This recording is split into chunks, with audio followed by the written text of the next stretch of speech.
Assalamu alaikum. My brothers and sisters, in Ramadan, one of the things we're supposed to be achieving is to be able to develop great character and conduct.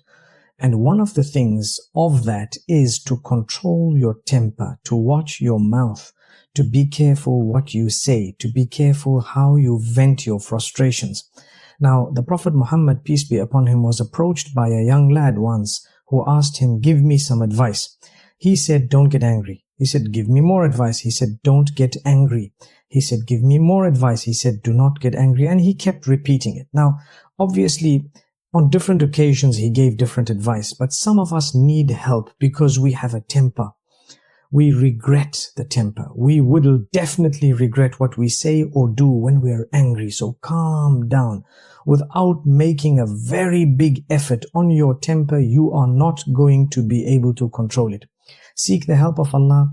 Calm down. Think about why you need to be kind and good to other people. The tables can turn. Tomorrow, others from among those whom you love will face something similar by other people.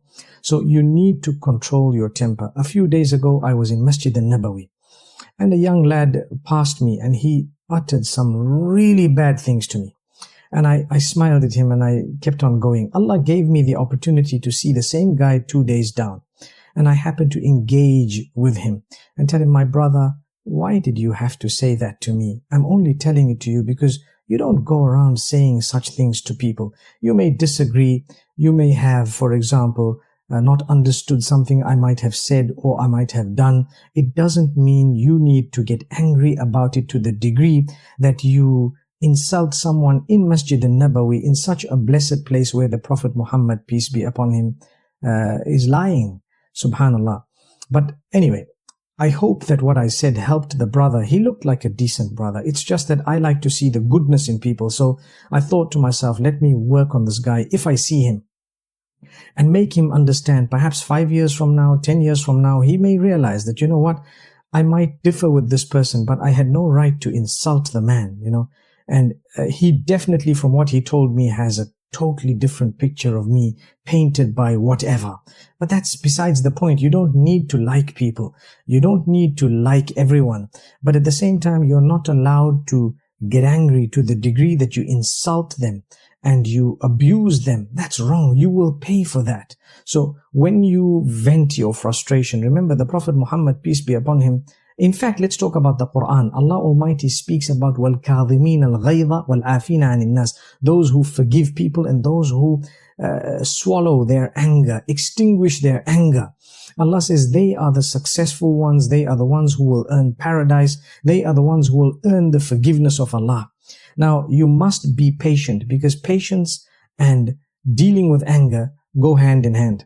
You have to look at people with the eye of love. You have to be tolerant. You have to be patient. Sometimes it's your own children. Sometimes it's your parents, your siblings, your sisters, your brothers. Don't get angry to the degree that you do things or say things that you will regret.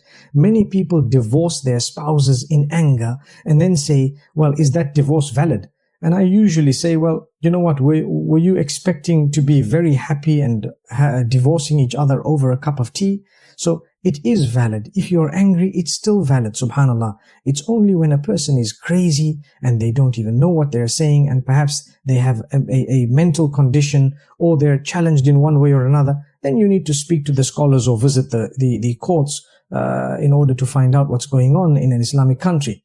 But my brothers, my sisters, the point being raised is that of Ramadan. Notice how in Ramadan people get angry in the last 10. People get angry in the last hours of the fast. People get angry. So the fast gets wasted. The Ramadan gets wasted. The reward of it is not as it should be. I traveled today across the continent, across continents actually.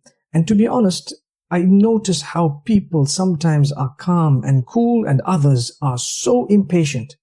Take it easy. We're living in times where the world has changed. You need to take things easy. Do not be impatient.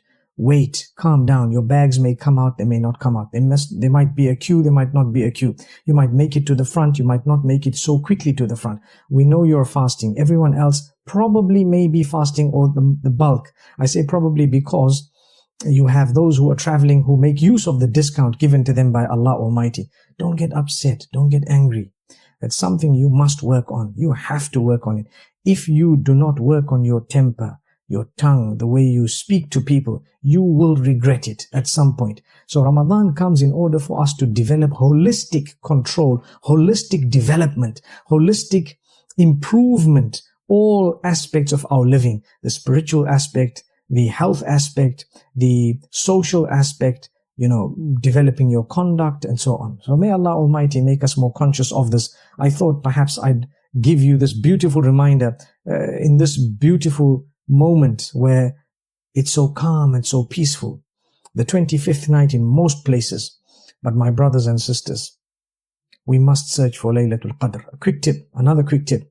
Searching for Laylatul Qadr is done by increasing acts of worship, increasing the seeking of forgiveness, and doing good deeds in that night, whether it's charities, recitation of the Qur'an, the remembrance of Allah, the meanings of the Qur'an, listening to lectures, trying to do some form of salah or prayer, whatever else it may be in terms of good deeds, reflecting over the greatness of the Creator, over your weaknesses and how to improve on them, over what goodness you want to introduce into your lives, making promises and vows to Allah to change in a better way, whatever needs changing in your life. May Allah Almighty make it easy. Barakallahu feekum. Assalamu alaikum wa rahmatullahi wa barakatuh.